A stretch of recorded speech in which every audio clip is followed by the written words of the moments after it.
série, você sabe, é em movimento. Nós vamos, durante esse mês de outubro, até o final do mês de novembro, nós vamos refletir sobre este movimento que fundamenta a nossa ação. Esse movimento, como eu falei para você agora há pouco, que nos empurra. Esse movimento de Deus que nos dirige. Nesse domingo, nós vamos falar sobre o Pai que está em movimento. O Pai em movimento. E eu escolhi esse texto porque talvez esse texto para a gente refletir, porque talvez esse texto seja o texto do Novo Testamento, ou um dos textos do Novo Testamento mais conhecidos ao longo da história, mais refletidos, mais falados. Por exemplo, eu tenho lá, como estudioso da Palavra de Deus e professor de teologia, eu tenho um programinha lá em que eu consigo acessar produções acadêmicas que são escritas e produzidas com base em alguns textos bíblicos e etc. O texto de Lucas 15, que nós acabamos de ler, ele até hoje tem mais ou menos umas 40 milhões de peças ao longo da história que foram escritas e produzidas com base nesse texto. É sem dúvidas um dos textos mais vistos, estudados, porque mesmo se você nem for da igreja, você já ouviu da tal história do filho pródigo, da tal história, a parábola do filho pródigo. Agora, para a gente entender bem esse texto, a gente precisa entender a razão por que o Senhor Jesus Cristo ele contou esta parábola. E ele contou esta parábola porque o Senhor Jesus Cristo ele estava sendo criticado. Ele conta essa parábola, essa história com um fundo moral, com um ensino espiritual, porque ele estava sendo criticado. No início do capítulo 15, você vai ver a crítica. Ele está diante de dois tipos de audiência. O primeiro deles são os publicanos. Capítulo 15, versículo 1 diz assim: todos os publicanos e pecadores estavam se reunindo para ouvi-lo. Essa é a primeira audiência de Jesus. Os publicanos e os pecadores, eles estavam se aproximando de Jesus, eles estavam interessados no que Jesus tinha para ensinar, eles estavam querendo ouvir o Senhor Jesus Cristo. E eles estavam fazendo movimentos de reunião. O texto diz que eles estavam se reunindo para ouvir Jesus. Agora, publicano e pecador no mundo do primeiro século era aquele indivíduo que o judeu olhava com desdém. Porque o publicano e o pecador, o publicano era o traidor da nação, era aquele que era o judeu, o compatriota, que cobrava impostos do seu irmão judeu de nação e de etnia, em nome do império opressor de Roma. Então o publicano, ele era odiado. Ele era um indivíduo marcado na sociedade como alguém absolutamente de persona não grata. Esse era o publicano, o traidor, o que cobra impostos dos seus irmãos para dar para o império que estava dominando a época, Roma. Os pecadores eram aqueles que os judeus, de maneira geral, classificavam como indivíduos que não se adequavam ao padrão moral do judaísmo do primeiro século. Então, se você não obedecesse à lei de Deus, os 10 mandamentos, se você fosse um indivíduo que tinha uma vida mais solta, do ponto de vista, considerando como referência a vida rígida do judeu do primeiro século, você era um pecador. Porque você não guarda o sábado, porque você não tem a integridade sexual que os judeus tinham, você não tem a integridade diante do Senhor, não caminha com verdade diante do Senhor e etc. Publicanos e pecadores, essa era a turma que o Senhor Jesus Cristo estava atraindo. Essa era a turma que a mensagem do Senhor Jesus Cristo estava se fazendo popular. Onde a mensagem do Senhor Jesus Cristo se fazia popular? A segunda audiência está no versículo 2. Mas os fariseus e os mestres da lei o criticavam. Estavam criticando Jesus por isso. Este homem recebe pecadores e come com eles. Ou seja, o Senhor Jesus Cristo está sendo criticado pelos fariseus e pelos mestres da lei da época, a casta religiosa, porque o Senhor Jesus Cristo estava dando intimidade ou estava se relacionando de maneira muito próxima com essa turma de pecadores e publicanos. Essa é a crítica que o Senhor Jesus Cristo está recebendo. O Senhor Jesus Cristo está sendo criticado. Tinha gente lá falando no Facebook sobre Jesus. Eu vi o Jesus lá sentado na casa do pecador lá. Eu vi o Senhor Jesus Cristo conversando com uma prostituta na rua. E não sei. Deu para entender? Os religiosos, a nossa turma, tá, gente? A nossa casta, estavam criticando Jesus porque o Senhor Jesus Cristo estava conversando com os publicanos e os pecadores. Por causa disso, o Senhor Jesus Cristo então conta as três parábolas, as três histórias que estão aqui no capítulo 15. A mais importante delas é a parábola do filho pródigo, que a gente conhece como parábola do filho pródigo, mas eu quero propor para você que ela não é a parábola do filho pródigo, mas ela é a parábola do homem que tinha 2 filhos. Porque é assim que começa o texto. Um homem tinha 2 filhos. O personagem central dessa parábola não é o filho pródigo. O personagem central dessa parábola não é esse jovem. O personagem central dessa parábola é o pai. E é um pai que tem 2 filhos. O Senhor Jesus Cristo, quando ele começa essa parábola, ele está mostrando para a gente quem que é o personagem principal desse texto: o pai. E esse pai está lidando com uma situação de tensão familiar. Você que é pai sabe do que eu estou falando. Tem um filho desobediente em casa. Tem um filho rebelde em casa, que diz assim: papai, você morreu para mim. Porque quando o filho está dizendo, me dá a herança, ele está dizendo, papai, você morreu para mim. Eu considero você como um morto. Por isso eu quero a herança. Falar eu quero a herança, não somente está dizendo que o filho já matou o seu pai em seu coração, mas ele está dizendo, eu só me relaciono com você na medida daquilo que você tem para me oferecer. Você conhece isso hoje?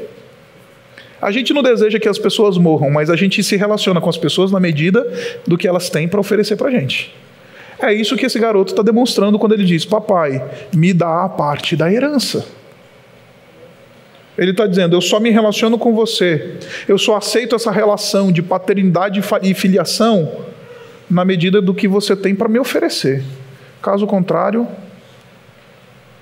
no mundo moderno a gente chama isso de networking.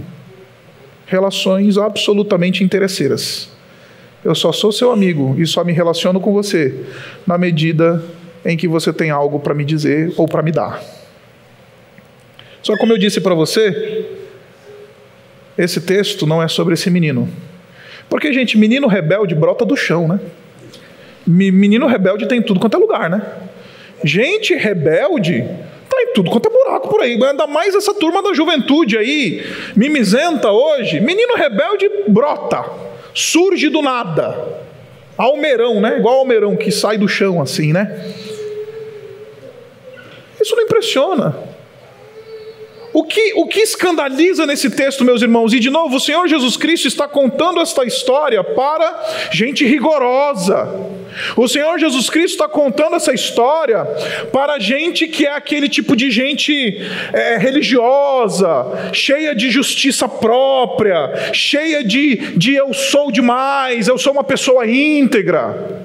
Então o indivíduo que ouve o Senhor Jesus Cristo começar uma história e falar assim, havia um pai que tinha 2 filhos, o filho mais novo desse pai chegou para o pai dele e falou assim, papai me dá a herança. Esse religioso, ele está cheio de justiça, de punhos cerrados e está dizendo assim, rebenta com esse garoto. Porque é isso que a religião diz, né? É isso que o padrão moral diz. Esse menino precisa de uma boa surra e acordar para a vida, né? É isso que esses religiosos esperam da continuidade da história. Só que o Senhor Jesus Cristo, ele muda tudo e ele diz assim, o pai deu a herança. Ele dividiu os bens. O que está fazendo os indivíduos que estão ouvindo essa história arrancarem o cabelo de indignação com o Senhor Jesus Cristo é o fato não de ter um jovenzinho rebelde levantando a mão contra seu pai e dizendo eu quero ir embora porque eu quero meu dinheiro, porque isso tem em todo lugar. O que está fazendo esses religiosos ficarem de cabelo em pé quando ouvem essa história é Jesus dizer que o pai dá a herança. Porque os religiosos estão assim, que pai frouxo, pai bananão, ele tinha que pegar esse menino rebelde e descer o sarrafo nesse cara. Ele tinha que pegar esse menino rebelde e educar ele, dar-lhe uma boa surra, botar-lhe de castigo, tira o Netflix e deixa ele pensar na vida um pouquinho. O que escandaliza nesse texto é um pai que dá. E dá sem medir, dá sem reservas. O texto no versículo 12, ele diz para a gente uma coisa muito interessante. Ele diz assim, está falando do pai, ele repartiu sua propriedade entre eles. A expressão aqui que é traduzida por propriedade é uma expressão que o pessoal aqui do mundo da saúde sabe do que eu estou falando. É a expressão bios, expressão grega bios. O texto está dizendo que o pai ele não repartiu só a propriedade, ele repartiu a vida. Porque bios é vida, de onde nós tiramos a palavra biologia. Ele repartiu a vida. E deixe-me explicar o que está aqui no contexto. No mundo antigo, as pessoas elas não possuíam a terra, ou elas não possuíam bens. Elas eram possuídas pela terra, pelos bens, pela tribo. Então, se alguém fosse se identificar, ele ia se identificar assim, olha, eu sou fulano de tal, sou da família de tal e sou de lugar tal. Em outras palavras, ele está dizendo que o que ele é determinado por aquilo que ele tem em volta.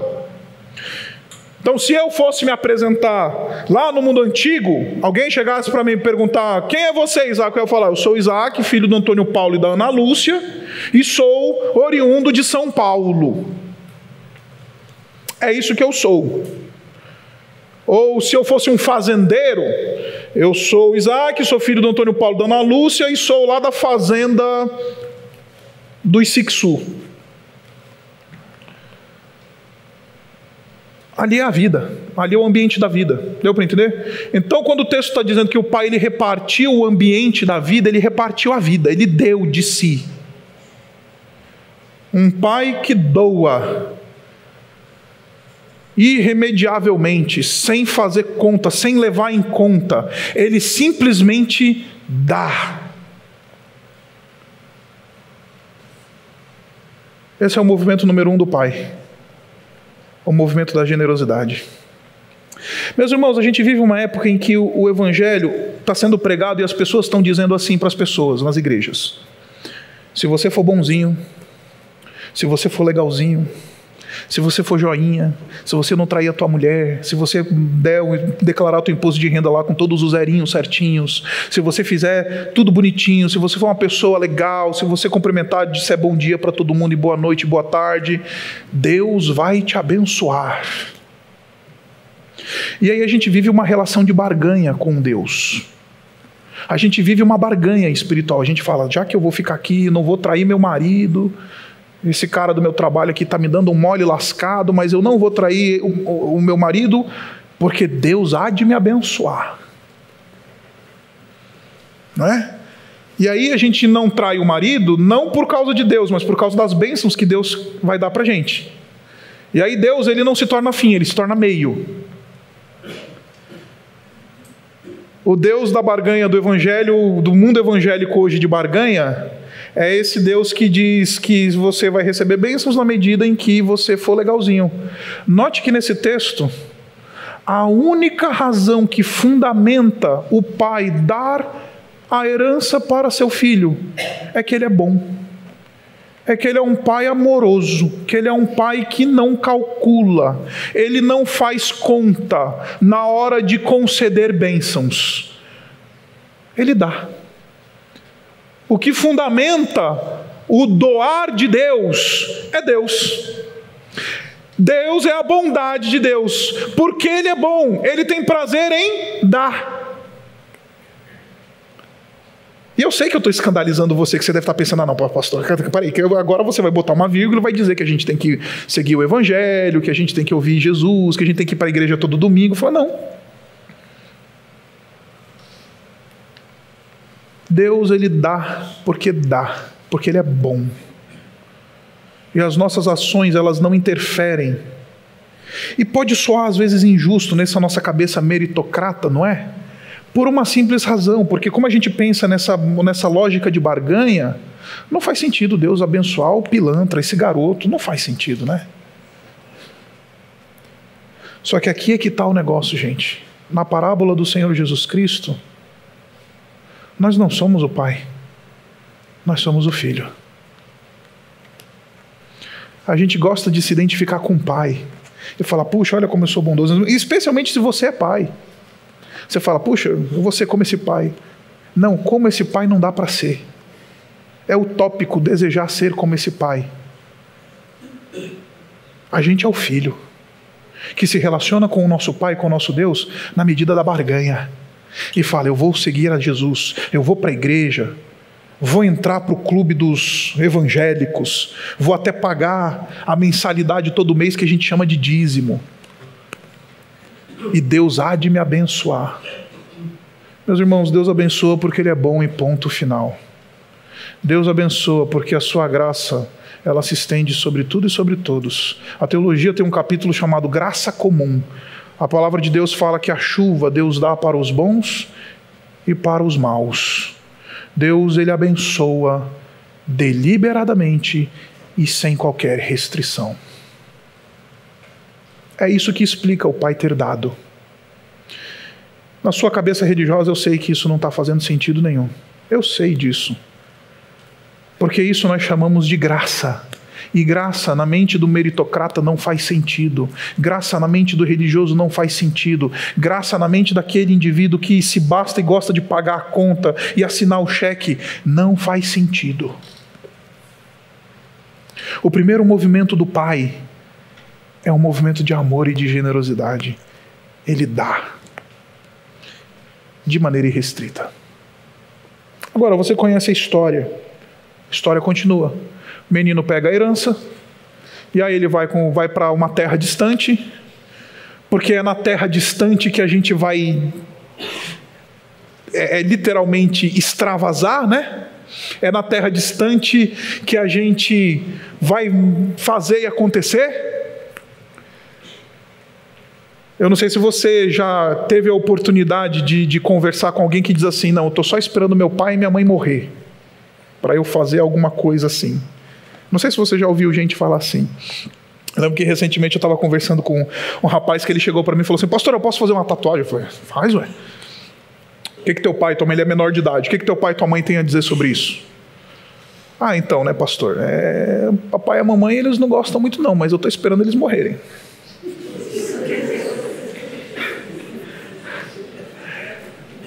Aí eu falei,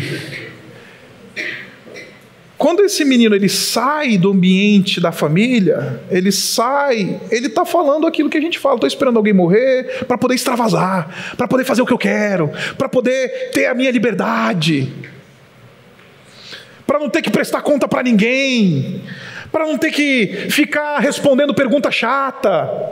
Eu vou ser dono do meu nariz e vou embora para uma terra distante. E vou fazer aquilo que... Vou onde o meu nariz apontar e vou fazer aquilo que me der na telha. E o menino foi. E literalmente fez tudo aquilo que lhe dava na telha. Você conhece a história. Gastou a sua fortuna com tudo aquilo que era ilícito. A ponto dele ter chegado na sarjeta. E aí... Esse menino ele começa a demonstrar que, apesar de ser um libertino, ele é um libertino religioso. Ele dá para quase chamar ele de membro de igreja batista. Porque ele é um religioso bem libertino. Ele é um religioso assim que você fala, olha o cheiro de igreja batista aqui. Porque você pega ele, apertou no calo, ficou sem grana, foi apacentar porcos. E de novo, na cultura do judeu, apacentar porco é a pior coisa que existe. O Talmud ensina que maldito é o homem. Os judeus ensinavam isso nas sinagogas.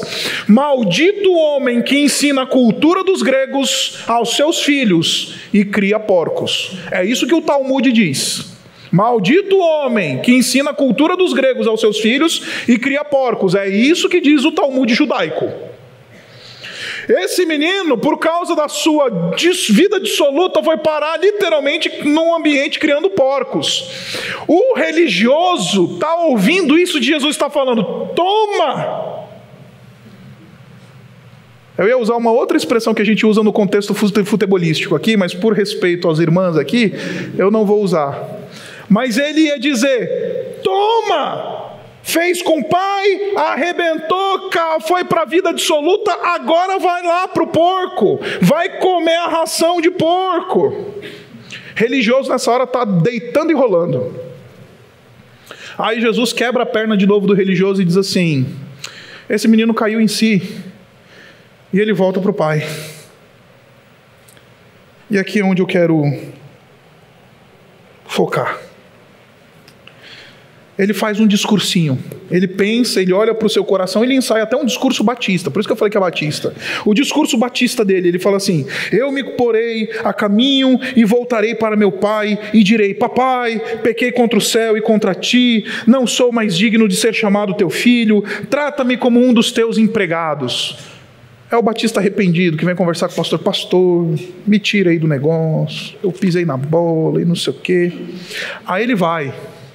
É libertino pra caramba, mas aí se arrepende, aí vem assumir as dores, né?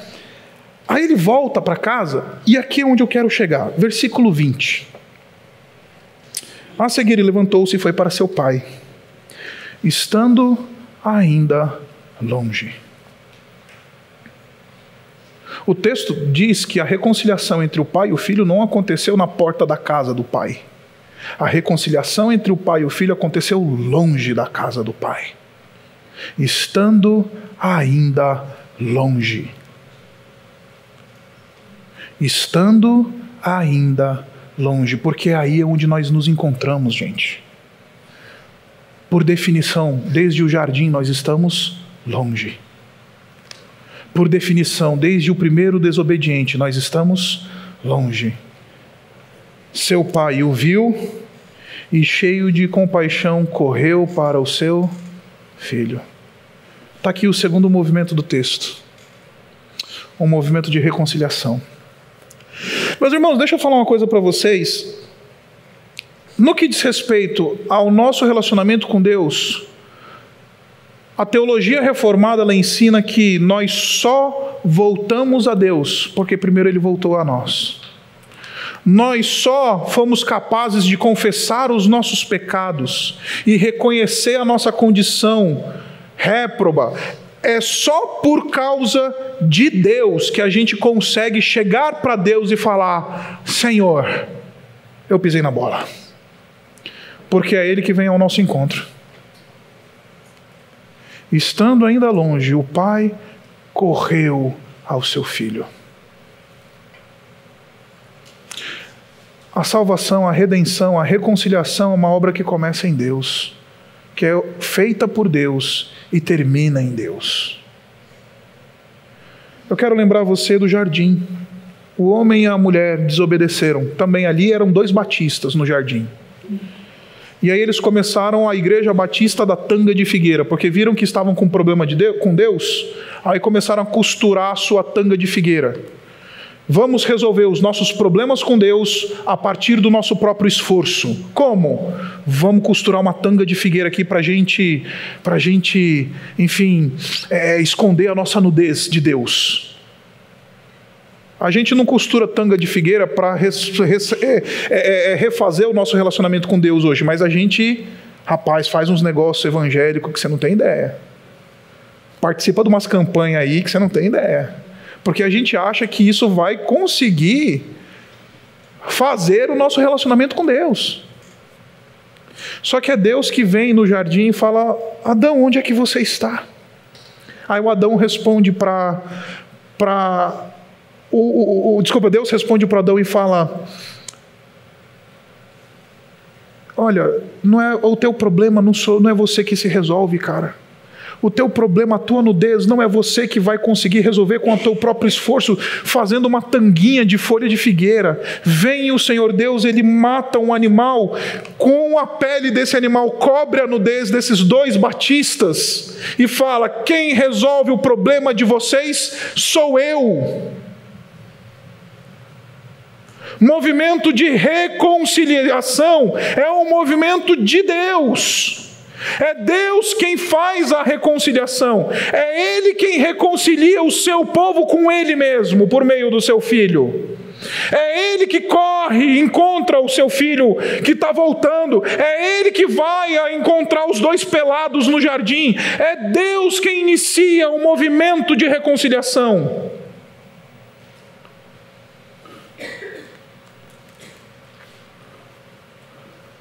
É Deus quem faz, gente. O movimento do Pai, o primeiro é o movimento da generosidade. O segundo movimento é o movimento da reconciliação. Em último lugar, o filho faz o discursinho. Ele ensaiou bem, enquanto apacentava porcos. E ele diz assim: filho lhe disse, pai, pequei contra o céu e contra ti. Já não sou mais digno de ser chamado teu filho. Mas o pai disse aos seus servos. Note que o texto simplesmente mostra para a gente que o pai ignorou o discursinho religioso do filho. Ignorou a penitência, a confissão. Ele ignorou. Ele vira para os servos e fala: rápido, botem um anel no dedo desse menino, sandália nos seus pés, a melhor roupa, vistam esse menino, porque este meu filho estava morto e voltou a viver, estava perdido e foi achado. Aqui está o sacrifício, gente.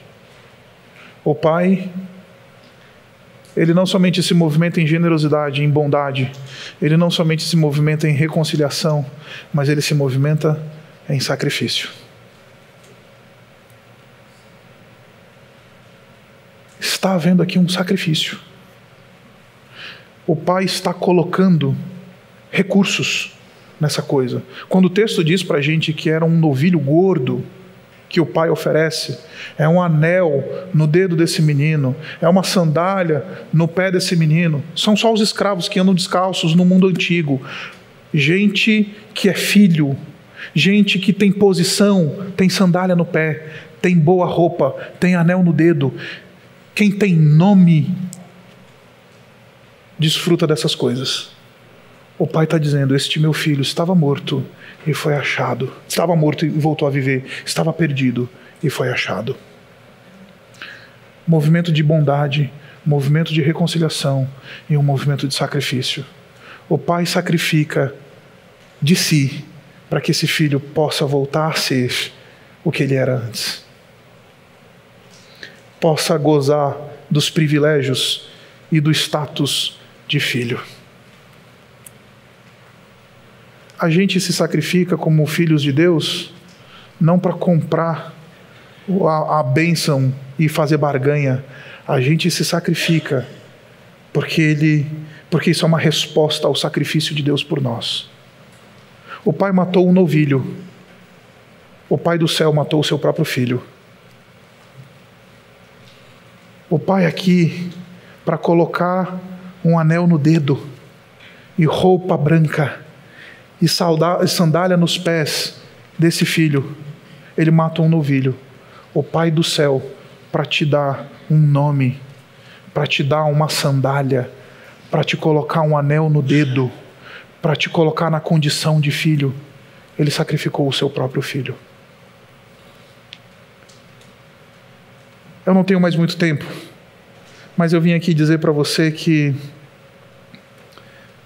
se nós queremos, como igreja, seguir esse movimento de Deus na nossa história, se nós queremos, como igreja, andar nesses passos onde o Senhor Jesus Cristo andou, nós precisamos ser generosos de maneira irrestrita. Nós precisamos agir como agentes de reconciliação, independente do histórico, E a gente precisa estar dado ao sacrifício, independente da condição. Agora, o problema para a gente ser generoso, a gente olha ficha corrida. Para a gente se reconciliar, a gente fala, o que ele fez?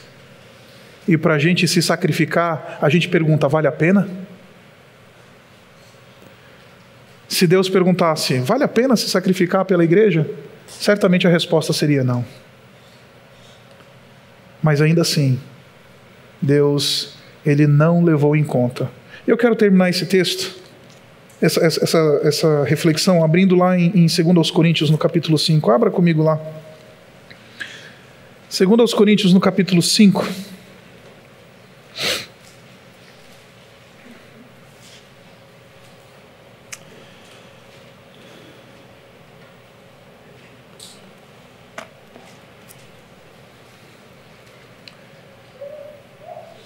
Olha só o que diz o versículo 6, 2 Coríntios, capítulo 5. A partir do versículo 6, ele diz assim: portanto, temos sempre confiança e sabemos que, enquanto estamos no corpo, diz o apóstolo Paulo, estamos longe do Senhor, na realidade da carne. Deus está no céu, nós estamos aqui. Porque vivemos por fé e não pelo que vemos. Temos, pois, confiança e preferimos estar ausentes no corpo e habitar com o Senhor. Por isso temos o propósito de lhe agradar, quer estejamos no corpo, quer o deixemos. Pois todos nós devemos comparecer perante o tribunal de Cristo, para que cada um receba de acordo com as obras praticadas por meio do corpo, quer sejam boas, quer sejam más.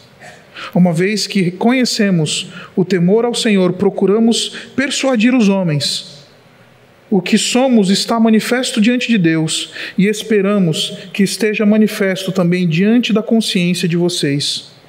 Não estamos tentando novamente recomendar-nos a vocês, porém estamos dando a oportunidade de exultarem em nós, para que tenham o que responder aos que se vangloriam das aparências e não do que está no coração. O apóstolo Paulo está fazendo aqui um joguinho de palavras e está fazendo uma argumentação muito simples.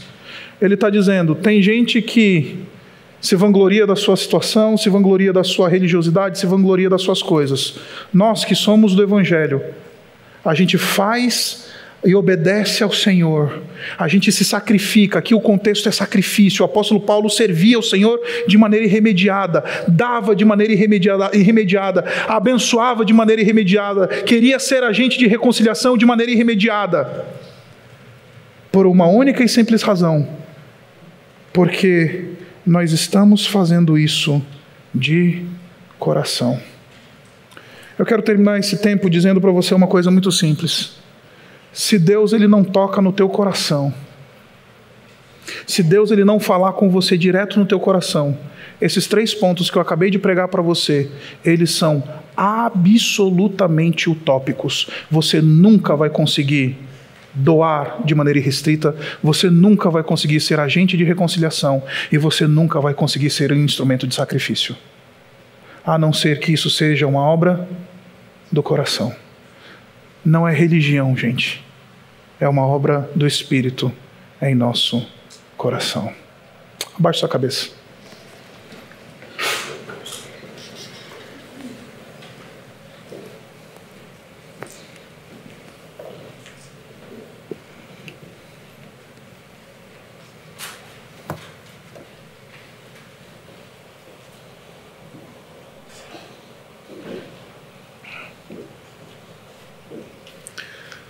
Queria convidar você a fazer uma oração simples e falar: Senhor, obrigado porque o Senhor está em movimento. Obrigado porque o Pai abençoa irremediavelmente, irrestritamente. Obrigado porque é Ele que vem e corre e começa uma obra de reconciliação na nossa vida. E obrigado porque Ele se sacrificou para que eu e você pudéssemos ter uma posição. Para que eu e você pudéssemos ser chamados filhos. Para que eu e você pudéssemos estar numa condição não de escravos, mas de filhos.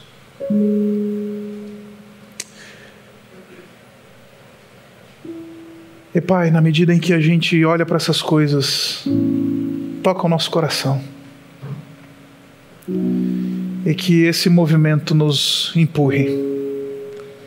Que essa ação Tua nos motive, nos leve para perto de Ti.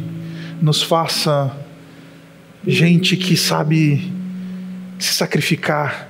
Gente que quer ser instrumento de reconciliação. Gente que quer doar de maneira irrestrita. Porque foi esse o primeiro movimento, o movimento do Pai.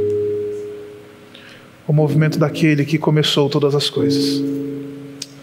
Obrigado, Pai, por esse tempo. Obrigado pela Tua palavra. Obrigado porque a gente pode confiar no fato de que o Senhor Jesus Cristo, Ele é a encarnação desse amor de Deus por nós. Obrigado porque o Senhor Jesus Cristo é a encarnação dessa obra de reconciliação que o Senhor Deus começou em nós.